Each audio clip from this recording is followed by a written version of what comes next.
প্রধানমন্ত্রী তৎকালীন শেখ হাসিনা বিদেশ থেকে এসে সাংবাদিক সম্মেলন করেছিলেন। সেখানে তিনি অনেক কথা বলার মাঝখানে হাসতে হাসতে বললেন যে দেশটা এত দুর্নীতি শুরু হয়েছে, আমাদের পিয়ন সেও 400 কোটি টাকা মালিক, মনে আছে কিনা জানি না আপনাদের, সেও 400 টাকা মালিক। আর তিনি ঢাকা থেকে তার গ্রামের বাড়ি গেলে হেলিকপ্টার ছাড়া যায় না। এখন বলেন, যিনি ক্ষমতায় আছেন প্রধানমন্ত্রী, তিনি স্বীকার করতেছেন তার পিয়নের 400 টাকা মালিক। তিনি অপরাধ তো করলেন, অপরাধ দুইটা করলেন, একটা স্বীকার করলেন, যেটা স্বীকার করা ঠিক না।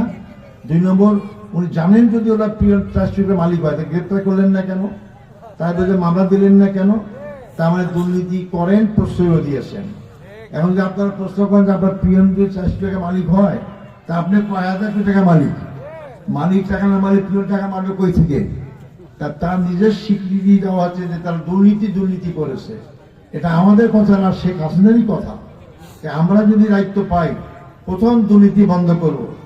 আপনার বলতে আপনারা তো দুর্নীতি করবেন না, ইলেকশনে আসে সবাই ভালো ভালো কথা বলে, নির্বাচনে জয়লাভ করার পরে আর সেই কথা ভুলে যায় না।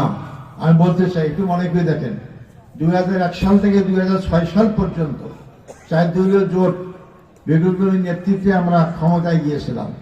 সেই জোট সরকারে জামাত ইসলামী 2 জন মন্ত্রী ছিল। আমাদের তৎকালীন সময়ের আমিরে জামাত মাওলানা মতিউর রহমান নিজামী, তিনি 2টি মন্ত্রণালয় চালিয়েছেন, একটা কৃষি মন্ত্রণালয়, একটা শিল্প মন্ত্রণালয়। আমাদের আলিয়া সালমান মুজাহিদ, যিনি পার্টির সেক্রেটারি ছিলেন, তিনি একটা মন্ত্রণালয় চালিয়ে সমাজ কল্যাণ মন্ত্রণালয়। তাদেরকে 71 সালে কল্পনা সৃষ্টি করে, গল্পগুজব সৃষ্টি করে ফাঁসি দেওয়া হয়েছে। কিন্তু আওয়ামী লীগ প্রায় ওনার জেলে যাওয়ার আগে 1.5 বছর 2 বছর ক্ষমতায় ছিল। ফখরুদ্দিন মানিকের সময় সেনাবাহিনীর ক্ষমতায় ছিল। এতদিন সময় সারা বাংলাদেশের তন্ন তন্ন করেও তাদের 1 টাকা দুর্নীতি করেছে প্রমাণ করতে পারেনি এবং মামলাও দিতে পারে নাই। তা আমাদের ক্ষমতার কিছুদিন ছিলাম আমরা 5 বছর, তারপরে আমার 2 জনের মধ্যে একটি টাকাও দুর্নীতি করেন নাই।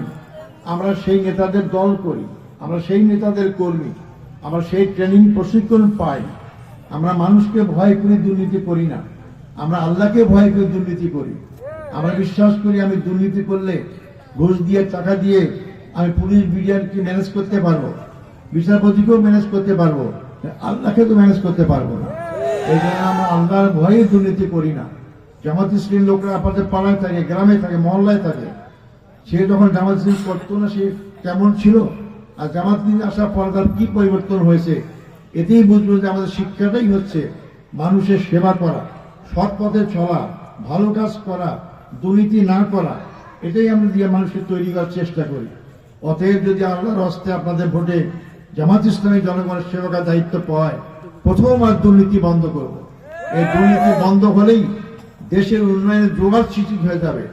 বাংলাদেশে সম্পদের কোনো অভাব নাই।